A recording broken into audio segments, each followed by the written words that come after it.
A paz do Senhor, meus amados irmãos. Aqui quem vos fala é pastora Geise, que coopera na igreja sede da Igreja Evangélica Pentecostal do Brasil para Cristo. Eu quero agradecer a Deus por mais um dia de vida e pelo privilégio que me tem dado de conversar com os irmãos uma porção da palavra. Eu quero agradecer a minha pastora presidente, Loide Ramos, e ao idealizador de todo este projeto, pastor Gedeon Júnior, por esta oportunidade. E hoje, meus amados irmãos, nós vamos continuar conversando do capítulo 15, em Juízes, falando de Sansão. E nós vamos perceber que a vida de Sansão ilustra como nem sempre um bom começo é garantia de um bom fim. E nós vemos que, por esse motivo, Salomão escreveu em Eclesiastes 7:8 as seguintes palavras: melhor é o fim das coisas do que o seu princípio.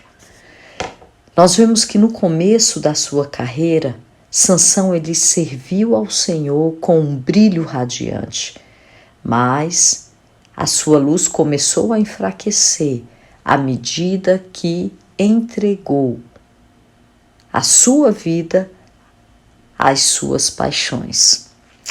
E nós vamos ver que as cenas finais da vida de Sansão não foram tão bem, não terminou muito bem. E Sansão, nós vamos perceber que, como defensor de Israel, Sansão havia sido chamado para derrotar o inimigo. Mas o nosso maior desejo quando fala em derrotar o inimigo era vê-lo lutando as batalhas do Senhor. E o que nós vemos? Ele lutando os seus próprios conflitos. E nós devemos aprender com Sansão e ter cuidado, porque como cristãos nós precisamos estar atentos para não encobrir as motivações egoístas com uma capa de zelo religioso, chamando isso de indignação santa. A vingança pessoal e o benefício próprio, em lugar da glória ao Senhor, já foram força motriz de inúmeros defensores dentro da igreja. Quando nós nos indignarmos, irmãos, nós devemos nos indignar pelas coisas do reino. Não são causas próprias que nós vamos usar para nos vingar. Não, a vingança pertence ao Senhor. Quando as pessoas nos chatearem, nos ferirem, fizerem conosco o que não deve fazer, vamos levar diante do Senhor as nossas petições. A palavra do Senhor nos diz que quem peleja as nossas batalhas é o Senhor. Mas para que Ele peleje as nossas batalhas, nós temos que colocar diante dEle e estar andando diante dEle. A palavra do Senhor nos diz lá em Efésios 4:26, olha, não sereis governado pela vossa ira, não vamos deixar que o sol se ponha sobre a nossa ira. A ira, ela pode vir sobre as nossas vidas? Pode, claro, nós somos seres humanos. Quem é que não se ira? Quem é que não fica chateado? Mas isso não nos deve governar. Nós não devemos ser guiados por isso, porque isso nos fará muito mal. E buscaremos os nossos próprios interesses. E existe sim uma ira santa que devemos sentir quando vemos o crescimento da perversidade e da opressão dos indefesos. Mas nós temos que tomar muito cuidado, porque a linha que separa a indignação justa de uma birra religiosa, ela é muito tênue, meus amados. E nós vamos ver aqui no capítulo 15 que, apesar de não haver consumado o seu casamento, Sansão ele considerou-se legalmente casado com a mulher de Tímina.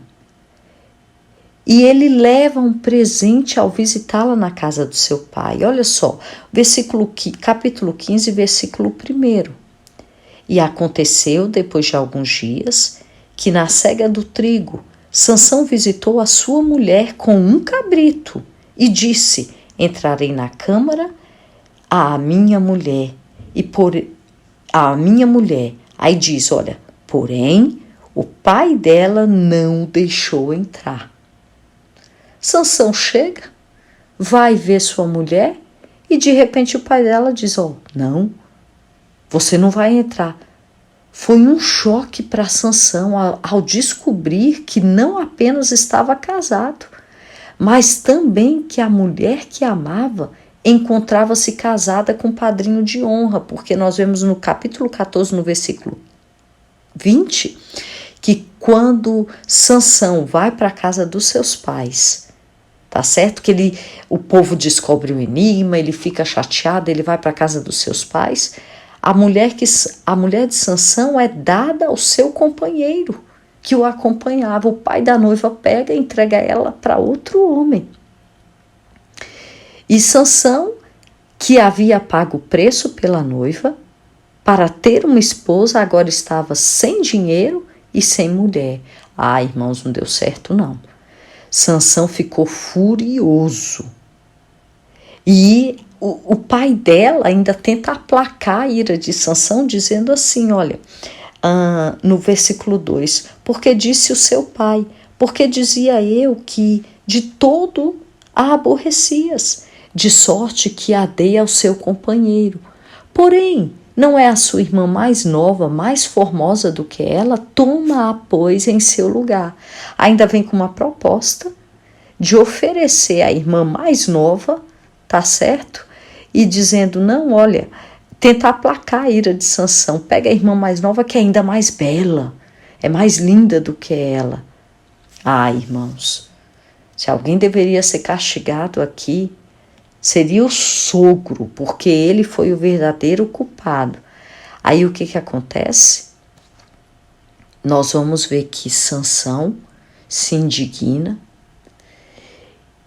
No versículo 3, então Sansão disse acerca deles: inocente sou esta vez para com os filisteus, quando lhes fizer algum mal.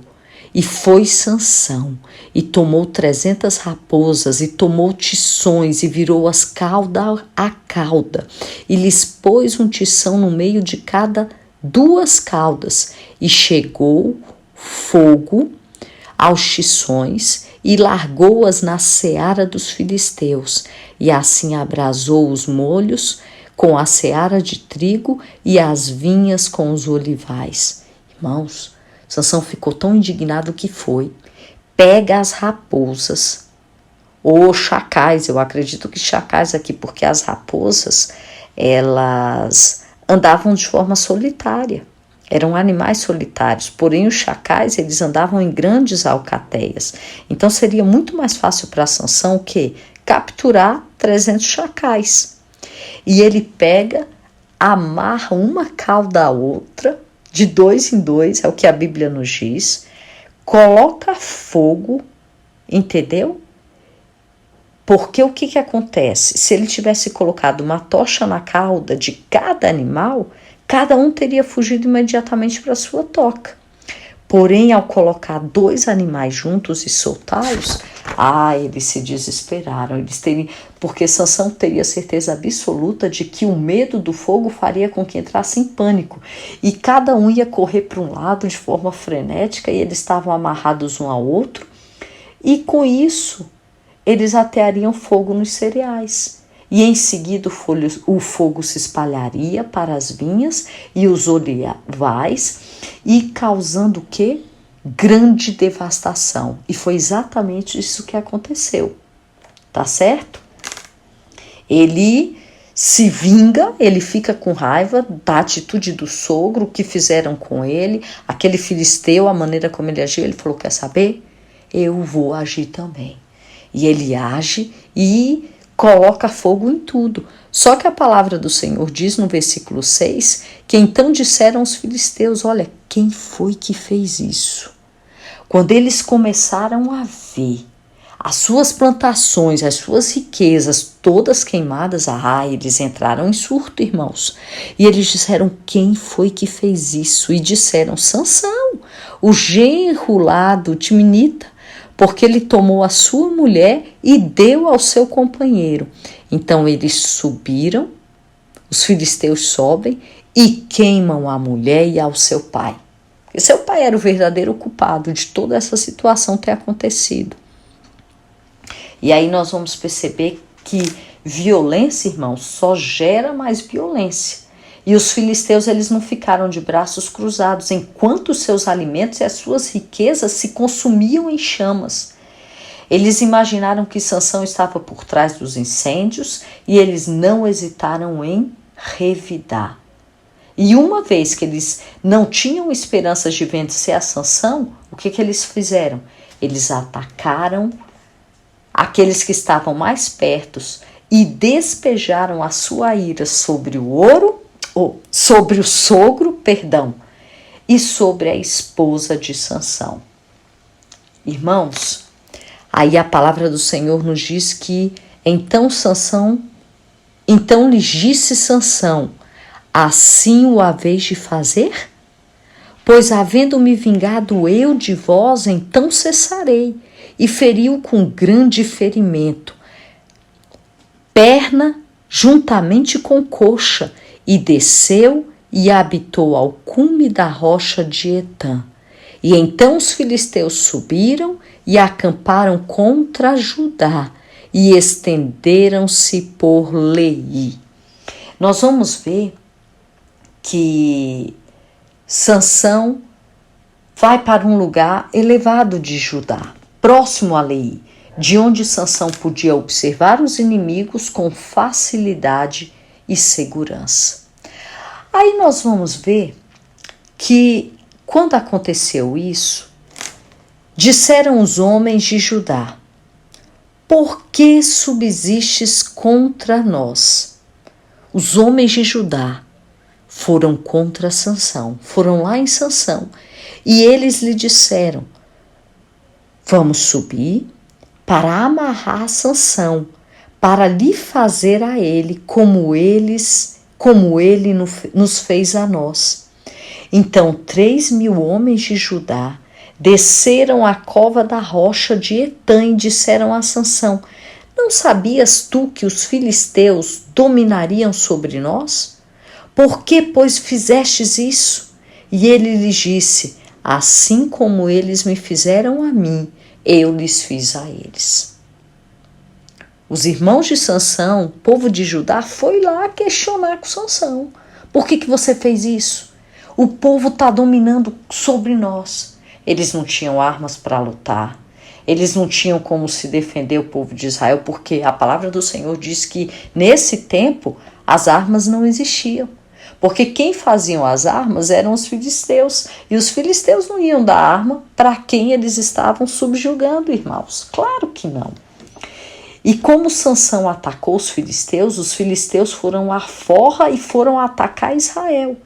Afinal, os israelitas não tinham arma e nem exército. E a invasão de Judá não ajudou a tornar Sansão bem quisto pelo povo. Infelizmente, se contentavam, o povo estava tranquilo, e estavam em sujeitar-se aos seus vizinhos e a fazer o que podia naquela situação. E ao invés de encarar Sansão como seu libertador, os homens de Judá consideraram-no como um agitador. É difícil ser líder, irmãos, quando não há seguidores, mas parte da culpa foi do próprio Sansão. Ele não desafiou o povo, ele não organizou os israelitas e ele nem confiou que Deus lhes daria vitória.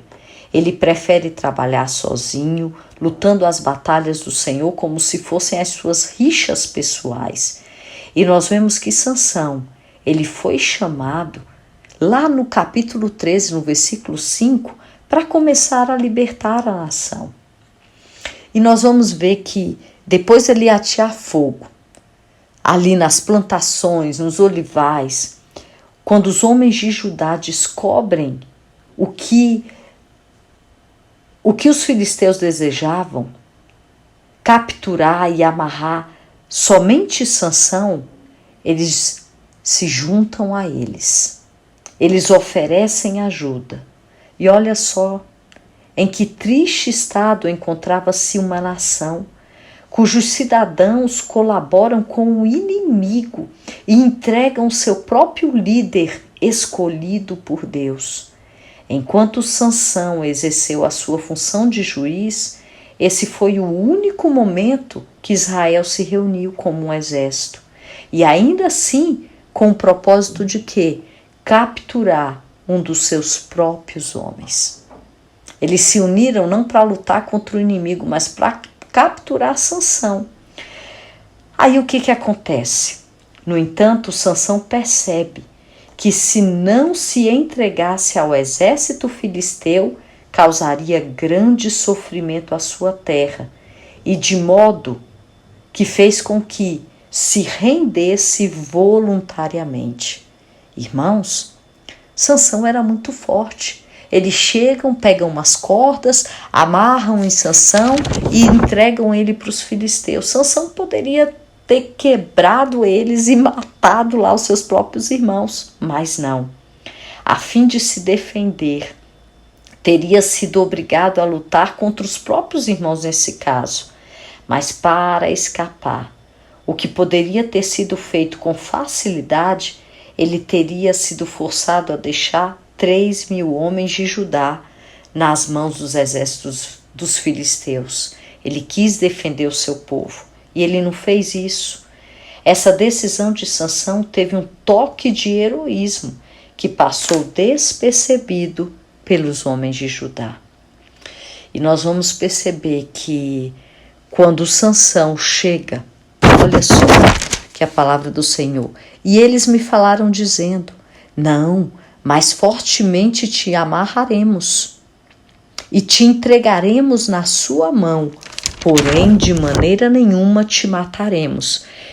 E amarraram-no com as 2 cordas novas e fizeram-no subir a rocha. O entregaram ao inimigo. E a palavra do Senhor diz que no versículo 14, e vindo ele a Leí, os filisteus lhe saíram ao encontro jubilando, dizendo, agora nós estamos com esse homem na nossa mão. Mas aí a palavra do Senhor diz que, porém, o Espírito do Senhor possantemente se apossou dele, e as cordas que ele tinha nos braços se tornaram como fios de linho que estão queimados, e as suas armaduras se desfizeram das suas mãos. O poder do Senhor, do Espírito Santo, apoderou-se, irmãos, de Sansão mais uma vez. E aí a palavra do Senhor continua, e ele achou uma queixada fresca. Não foi uma queixada velha, uma queixada nova, fresca, porque a velha seria mais quebradiça. E diz aqui, ó, e estendeu a sua mão, tomou-a e feriu com ela 1.000 homens. Olhem só. Nós vamos ver que ele mata 1.000 filisteus. E só nos resta imaginar o quê? Que os homens de Judá, o que eles pensaram a ver o seu prisioneiro, o seu próprio irmão, matar sozinho os invasores. Será que algum deles teve vontade de pegar as armas dos filisteus mortos e participar da batalha? Será que os israelitas sabiam usar essas armas? Amados, nós vamos ver que ficam indagações aí. Os próprios irmãos entregaram o irmão seu, mas o Senhor lhe dá vitória e ele mata 1.000 filisteus. E Sansão, irmãos, nós sabemos que ele sabia se expressar muito bem, né? Nós vemos que no seu banquete de casamento ele cria um enigma que lhe causa um problema também, né? E depois dessa grande vitória, ele escreve um poema. Olha lá no versículo 16. Então disse Sansão, com uma queixada de jumento um montão, 2 montões, com uma queixada de jumento feri a 1.000 homens. E a palavra do Senhor diz que depois que ele acabou, de falar, ele lança a queixada em sua mão e chama aquele lugar de Ramate Lei. E a Bíblia diz que ele sentiu muita sede. Nós vamos ver que ele sentiu muita sede, porque a comemoração da vitória não dura muito tempo, pois Deus o lembrou de que era apenas um homem e que precisava de água para sobreviver. Deixa eu te falar uma coisa, meus irmãos, meu irmão, minha irmã. Nas Escrituras é comum triunfo ser seguido de uma provação. Vocês lembram quando os israelitas terminaram de atravessar o Mar Vermelho? Eles sentiram sede, eles ficaram famintos. Vocês lembram que depois da vitória de Elias lá no Monte Carmelo, ele foge, ele tem uma fuga humilhante, depois daquela vitória ele vai para a caverna e vai se esconder de uma mulher? Deixa eu te falar uma coisa, se os triunfos não fossem contrabalançados pelas provações, há sempre o perigo de nos enchermos de orgulho e de confiança própria. Sansão foi vitorioso porque o Espírito Santo, o poder do Espírito Santo apossou-se dele. E nós vamos ver que Sansão ele faz uma oração no versículo 18. Como se tivesse grande sede, clamou ao Senhor e disse: pela mão do teu servo tu destes essa grande salvação. Olha, ele reconhece a soberania do Senhor. Morrerei eu agora, pois de sede, e cairei na mão desses incircuncisos. Ele clama ao Senhor, ele pede socorro ao Senhor. E a oração de Sansão mostra que ele se considerava um servo de Deus e que não desejava terminar a vida na mão dos pagãos filisteus. Irmãos, quando o servo do Senhor clama ao Senhor, o Senhor ele sempre é misericordioso. Ele atende ao clamor do seu servo e Deus ele foi misericordioso e ele abre a fonte de água numa cavidade. E Sansão ele sacia a sede e ele chama aquele lugar a fonte do que clama. Olha no versículo 19, então o Senhor fendeu a caverna que estava em Leí e saiu dela água e bebeu. E o seu espírito tornou e reviveu, porque ele falou, eu vou morrer. Ele viu a sua dependência do Senhor, no Senhor, porque não foi pela sua força que ele matou aqueles homens, mas foi pelo poder do Espírito Santo. Irmãos, nós sem o Espírito Santo não somos nada. Nós sem o Senhor não somos nada. E ali ele chamou o seu nome a fonte do que clama, o qual está em Leí até o dia de hoje. E a palavra do Senhor conclui o capítulo 15 dizendo: e julgou a Israel nos últimos dias dos filisteus 20 anos.